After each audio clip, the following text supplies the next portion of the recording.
Salam əziz və dəyərli izləyicilərim. Hər birinizi salamlayıram. Bugün sizinlə bərabər biz sadələşmiş vergi bəyannaməsinin boş qaydada newtaxis.gov.az portalı vasitəsilə göndərilməsini öyrənəcəyik. Bu yeni portal olduğuna görə sadələşmiş vergi bəyannaməsi də yeni formada göndəriləcək. Ona görə birinci növbədə biz nə edirik? newtaxis.gov.az portalına, yeni portala asan imza vasitəsilə daxil oluruq. Əmzanı daxil etdikdən sonra yeni pəncərə açılır, əsas səhifə açılır. Biz əsas səhifədə təmsil edəcəyimiz subyekti seçirik, yəni vergi ödəyicisi seçirik və onun adından hesabatları göndəririk.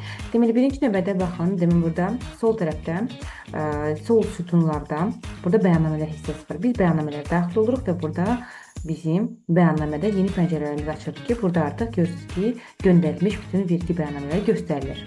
Daha öncə göndərilmiş bütün vergi bəyannamələri göstərilir. Biz nə edirik? Yeni bəyannamə düyməsini basırıq. Buradan vergi adı olaraq seçirik.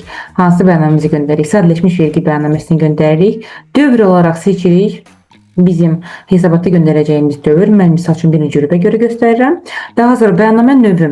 Əgər biz bəyannaməni ilk dəfə göndərdiksə cari seçirik. Əgər ikinci dəfə göndəririksə biz bir bəyannaməni bir dəfə cari və bir neçə dəfə dəqiqləşdirilmiş göndərə bilərik. Yəni son 3 illik dövrü əhatən dövrə görə biz dəqiqləşmiş vergi bəyannaməsini göndərə bilərik.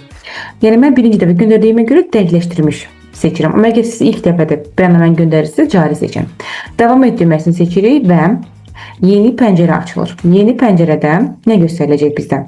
Göstərilir ki, sadələşmiş vergi bəyannaməsi dövr 1-ci qrup 2025-ci il və burada deməli ümumi məlumatlar gəlir.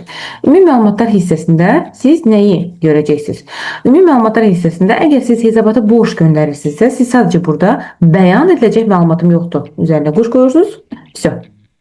Deməli, daha əlavə məlumata ehtiyac yoxdur. Bu qədər bəsit. Daha sonra nə edirik? Təsdiq et düyməsini basırıq və hesabatımız təsdiqlənmiş hesab edilir və borc göndərilmiş hesab edilir. Bu qədər sadə, başqa heç nə ehtiyac yoxdur eləməyə. Sadəcə unutmayın ki, hər il bitəndən sonra növbəti ayın 20-sinə qədər vergi bəyannamələri vaxtında göndərilməlidir. Əgər vergi bəyannamələri vaxtında göndərilmirsə, sizi 40 manat məbləğində maliyyə sanksiyası gözləyir.